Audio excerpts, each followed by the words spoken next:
Hello guys, welcome in your class physics for class 9। और आज के वीडियो में हम लोग मोशन वाले चैप्टर को आगे बढ़ाएंगे और टाइप्स ऑफ मोशन पर डिस्कस करेंगे कि टाइप्स ऑफ मोशन क्या होता है।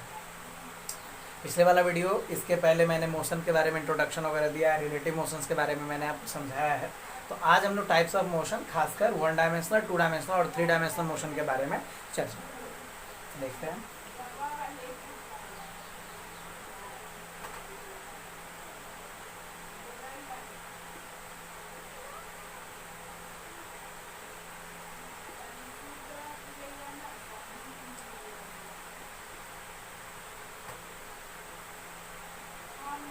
इसी तरीके से 2 डायमेंशनल होगा और 3 डायमेंशनल मोशन होगा। तो मोशन में 1 डायमेंशनल मोशन, 2 डायमेंशनल और 3 डायमेंशनल मोशन पर हम लोग आज डिस्कस करने वाले हैं।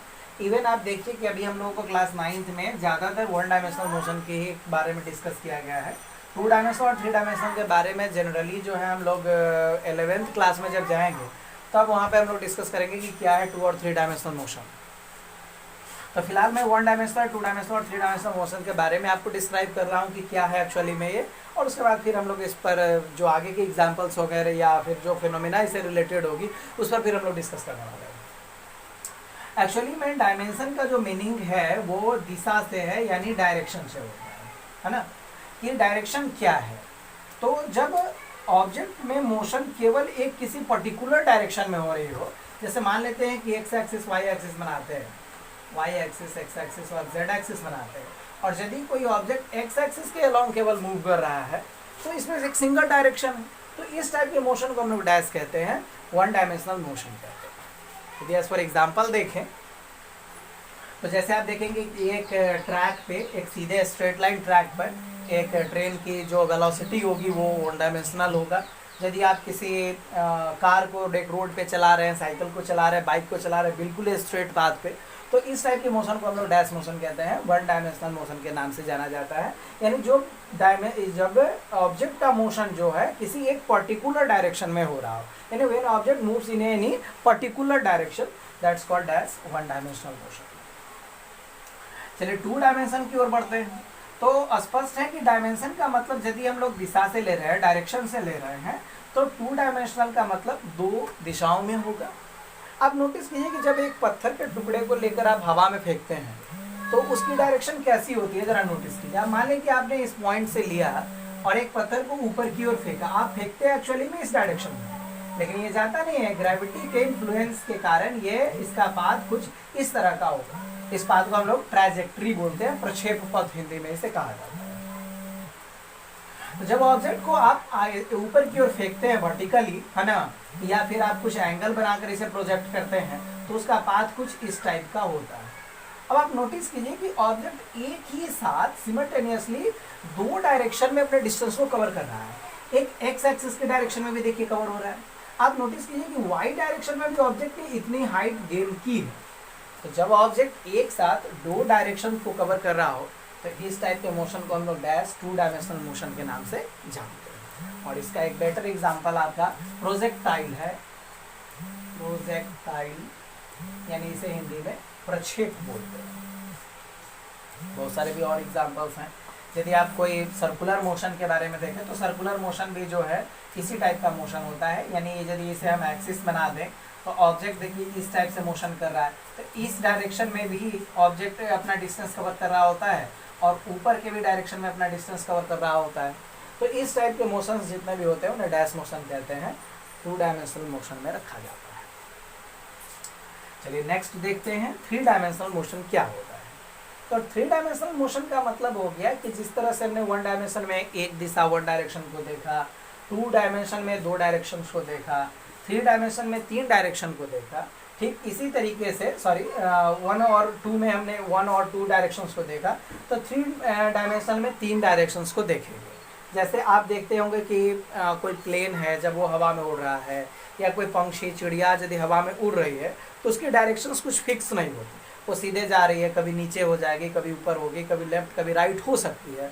तो इस तरह से एक्स एक्सिस, वाई एक्सिस और जेड एक्सिस तीनों डायरेक्शंस में वहाँ पर मोशन होते हैं। तो उस टाइप के मोशन को हम लोग डैश मोशन कहते हैं, 3 डायमेंशनल मोशन के नाम से जानते हैं। तो इस चैप्टर इस टॉपिक में हमने आपको बताया वन डायमेंशनल मोशन क्या है, टू डायमेंशनल और थ्री डायमेंशनल क्या है, जिसमें हम लोग पहले फर्स्ट ऑफ ऑल हम लोग डिस्कस करेंगे वन डायमेंशनल मोशन के बारे में। वन डायमेंशनल मोशन में ही हम लोगों को बहुत सारी चीज़ों को पढ़ना है। तो यदि आप यहाँ नोट करना चाहते हैं तो वीडियो को पॉज करें और लिखें।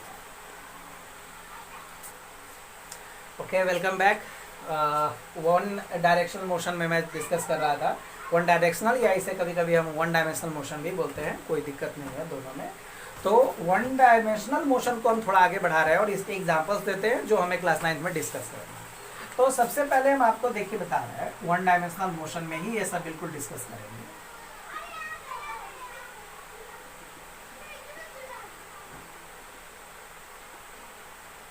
है ना? तो इसमें हम सबसे पहले आपको बता रहे हैं कि पाथ ऑफ मोशन क्या होगा।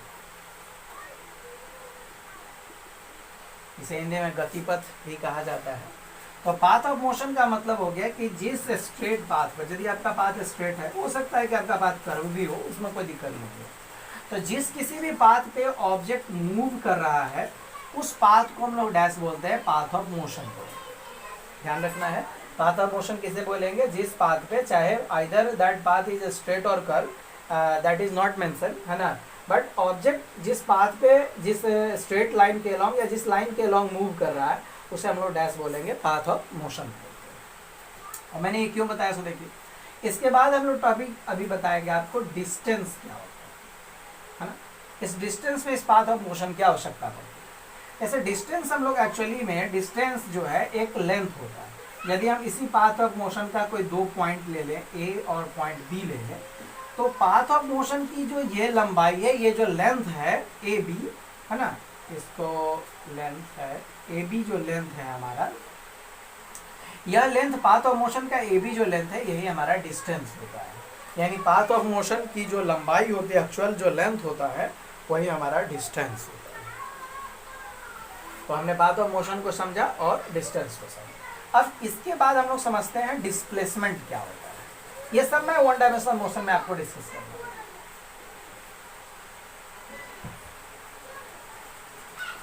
अब देखिए, यदि आपको डिस्प्लेसमेंट को मेजर करना है तो डिस्प्लेसमेंट को हम सिंपली मीटर में मेजर कर लेते हैं। इसका ऐसा मीटर होता है। ऐसे आप इसे किलोमीटर, सेंटीमीटर, मिलीमीटर इत्यादि में भी मेजर कर सकते हैं, कोई दिक्कत उसमें नहीं है, बट इसका ऐसा यूनिट आपका मीटर है। दूसरी नंबर की जो पाथ ऑफ मोशन की एक्चुअल लंबाई है, यदि वो पाथ कर्व हुआ तो ये जो आप आर्क देख रहे हो, ये जो आप आर्क देख रहे हैं सर्कुलर पाथ का, इसी आर्क को आप मेजर कर लीजिए, आपको डिस्टेंस मिल जाएगा, डॉट में, है ना। बट डिस्प्लेसमेंट कुछ ऐसा नहीं है। आइए डिस्प्लेसमेंट पर डिस्कस करते हैं कि डिस्प्लेसमेंट क्या है। तो देखिए, डिस्टेंस और डिस्प्लेसमेंट एक ही जैसी चीज़ है, सिमिलर है, बट थोड़ा सा क्या इसमें डिफरेंस ये है कि डिस्टेंस में कोई डायरेक्शन नहीं होता। जिस भी डायरेक्शन में आप चल रहे हैं, इधर इधर इधर गए, कोई दिक्कत नहीं है, इधर फिर मुड़ गए, इधर मुड़ गए, जिधर भी मुड़ना है मुड़ते चलिए, बस उसकी लेंथ को काउंट करते चलिए, डिस्टेंस आता है। लेकिन डिस्प्लेसमेंट में ये बात नहीं होती है। डिस्प्लेसमेंट में क्या होता है कि डायरेक्शन का ख्याल रखना पड़ता है, बिना डायरेक्शन के आप डिस्प्लेसमेंट पता नहीं कर सकते, है ना। तो ऐसे भी हम कह सकते हैं कि डिस्प्लेसमेंट जो है वो दो पॉइंट्स के बीच का बिल्कुल शॉर्टेस्ट डिस्टेंस होता है। चलिए इसको क्लियर इमेज में देखते हैं थोड़ा सा।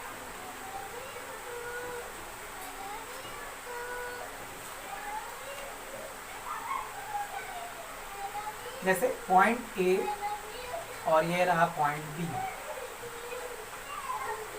अब पॉइंट ए और बी के बीच का रास्ता बहुत सारा हो सकता है। सपोज करते हुए एक स्ट्रेट लाइन हमने इसे मिलाया, एक ऐसा पाथ बना दिया, एक ऐसा पाथ हमने बनाया, तो तीन पाथ मैं आपको इसमें दिखा रहा हूं। इस तीनों पाथ में ये भी पाथ ऑफ मोशन है, भी पाथ ऑफ मोशन है, भी पाथ ऑफ मोशन।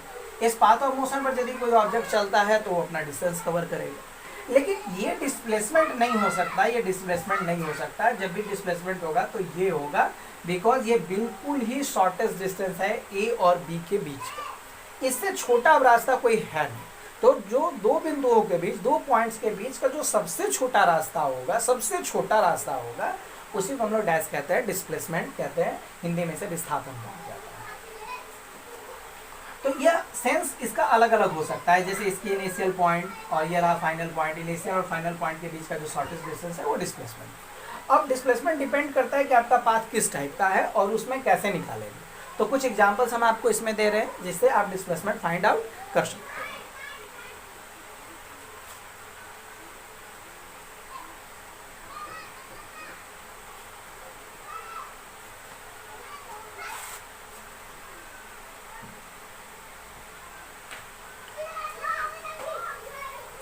ओके, जैसे सपोज करते हुआ कि मान लेते हैं कि एक व्यक्ति 5 मीटर चलता है पॉइंट ए से बी पर, फिर यहाँ से राइट हो जाता है, थोड़ा दूर जाता है पॉइंट सी तक। सपोज करते हैं कि ये भी 5 मीटर है, ये भी 5 मीटर है। अब यदि आपको डिस्टेंस पता करना हो तो इजी है सर, ये 5 मीटर और ये 5 metre, 5 metre plus 5 metre 10 metre होंगे। लेकिन डिस्प्लेसमेंट क्या 10 मीटर होगा? नहीं, बिकॉज डिस्प्लेसमेंट हमने बताया है कि शॉर्टेस्ट डिस्टेंस होता है। तो ये पॉइंट ये है और सी हमारा फाइनल पॉइंट है, तो जो शॉर्टेस्ट होगा वो ए सी हमारा होगा। ये डिस्प्लेसमेंट हमारा ए सी हो गया, जबकि डिस्टेंस हमारा A B plus B C होता है। अब आप ए सी को कैसे निकालोगे? यदि आपके पास ये डिग्री ये पता है कि बिल्कुल राइट एंगल है यानी 90 डिग्री है, तब तो आप पाइथागोरस लगा सकते हैं। रूट अंडर 5 का स्क्वायर प्लस 5 का स्क्वायर यानी 25 प्लस 25 रूट अंडर 15 मीटर। इसको आप छोटा और कर सकते हो। ये हमारा हो गया डिस्प्लेसमेंट। तो ध्यान रखना है आप लोगों को, बस ऐसे ही छोटे छोटे कुछ फिक्स ही क्वेश्चंस आएंगे क्लास 9 में। इवन मैं और भी बड़े क्वेश्चंस के बारे में वीडियोस बना रहा हूँ, उसमें आपको मैं बताऊंगा कि और भी बड़े क्वेश्चंस को कैसे डील करेंगे इसमें। तो यदि दो डिस्टेंस आपको 90 डिग्री के एंगल पर दिए हों तो आप बस पाइथागोरस लगाओ और दोनों के डिस्टेंस का स्क्वायर करके रूट कर दो, जो आंसर आएगा वही हमारा आंसर होगा डिस्प्लेसमेंट। चलिए मैं दूसरा एग्जाम्पल देता हूँ। एग्जाम्पल्स को आप वीडियो पॉज करके अपना लिखते चलेंगे, इसमें कोई दिक्कत आपको नहीं होगी। अब देखिए यदि पाथ सर्कुलर हुआ तो क्या करेंगे? ठीक है, सर्कुलर पाथ में भी कई क्वेश्चन बन गए। हो सकता है कि इसको आपको 4 पार्ट में सर्कल को बांट दिया गया हो और आपको केवल 1/4 पार्ट का पूछ रहा हो। सपोज कि एक पॉइंट ए से शुरू हुआ ऑब्जेक्ट और पॉइंट बी तक गया, तो क्या होना चाहिए यहाँ पे? डिस्टेंस और डिस्प्लेसमेंट, है ना। तो नोटिस कीजिए कि ए से बी तक गया तो ये हमारा हो गया शॉर्टेस्ट डिस्टेंस। ये आप जानते हैं कि जो भी हमारा क्वाड्रेंट होता है सर्कल को जब हम 4 पार्ट में बांटते हैं तो यहाँ पे एक 90 डिग्री एंगल फॉर्म कर जाता है। तो आप यहाँ से भी पाइथागोरस लगा सकते हो। जो इसका रेडियस है, ये रेडियस प्लस इस रेडियस का स्क्वायर जो होगा वो हमारा क्या देगा? डिस्प्लेसमेंट देगा। अब मान लेते हैं कि ऑब्जेक्ट ए पे है, बी से होते हुए सी तक आ जाता है। तो सी तक आता है तो उसने किसने डिस्टेंस कवर की? डिस्टेंस हमारा ये हो जाएगा 2πr/2। नोटिस कीजिए, जबकि जो हमारा डिस्प्लेसमेंट होगा वो ये वाला रेडियस प्लस ये वाला रेडियस यानी पूरा यहाँ से यहाँ तक डायमीटर होगा। ये r है, ये r है, तो 2r होगा। फिर इसी तरीके से यदि यहाँ पे कोई आ जाता है तो फिर अब ऐसे आया है ऑब्जेक्ट बट ये हमारा शॉर्टेस्ट डिस्टेंस हो गया, तो फिर से हम पाइथागोरस लगा देते हैं। और यदि ऑब्जेक्ट घूमकर पुनः उसी जगह पर पहुंच जाता है तो उसके फाइनल और इनिशियल के बीच कोई स्पेस नहीं ब्लैंक्स होता है, यानी उसने कोई डिस्प्लेसमेंट कवर ही नहीं की किसी पर्टिकुलर डायरेक्शन में, तो वहाँ पर जो हमारा डिस्प्लेसमेंट होता है वो 0 होता है। तो हमेशा नोटिस करने वाली बात है कि जो डिस्प्लेसमेंट हमारा कब 0 होगा? यदि हमारा इनिशियल और फाइनल पोजीशन यदि सेम हो जाता है, एक ही होता है, तो वो हमारा डैश होगा, डिस्प्लेसमेंट वहाँ पे 0 होगा, बट डिस्टेंस 0 नहीं होगा। तो डिस्टेंस और डिस्प्लेसमेंट में कुछ डिफरेंस भी है, 2-4 डिफरेंसेस मैं अभी आपको बता रहा हूँ। पहला नंबर हुआ है कि डिस्टेंस जो है वो पाथ ऑफ मोशन का एक्चुअल लेंथ होता है, जबकि डिस्प्लेसमेंट एक्चुअल लेंथ नहीं होता है, ये शॉर्टेस्ट डिस्टेंस होता है। इसमें डायरेक्शन फिक्स होती है बट उसमें डायरेक्शन फिक्स नहीं होता है। ये एक वेक्टर क्वांटिटी है, जबकि वो एक वेक्टर क्वांटिटी नहीं है, वो एक स्केलर क्वांटिटी है। दूसरा नंबर, उसे ऐड करने के लिए, एडिशन या सब्ट्रैक्शन के लिए हम लोग इजी आपको अर्थमेटिक कैलकुलेशन मेथड यूज़ करते हैं, जबकि डिस्प्लेसमेंट के लिए हमें इजी मेथड यूज़ नहीं करने पड़ते हैं। मैंने आपको अभी बहुत छोटी छोटी क्वेश्चंस बताई है, इसके बाद यदि और बड़े क्वेश्चंस होंगे वहाँ पर वेक्टर के नियमों का पालन करना होगा। तो मैं नेक्स्ट वीडियो में बताऊंगा कि वेक्टर के साथ कैसे डिस्प्लेसमेंट को हम लोग ऐड करेंगे और डिस्प्लेसमेंट के क्वेश्चंस को कैसे बनाएंगे। That's all. तब तक के लिए नमस्कार, धन्यवाद।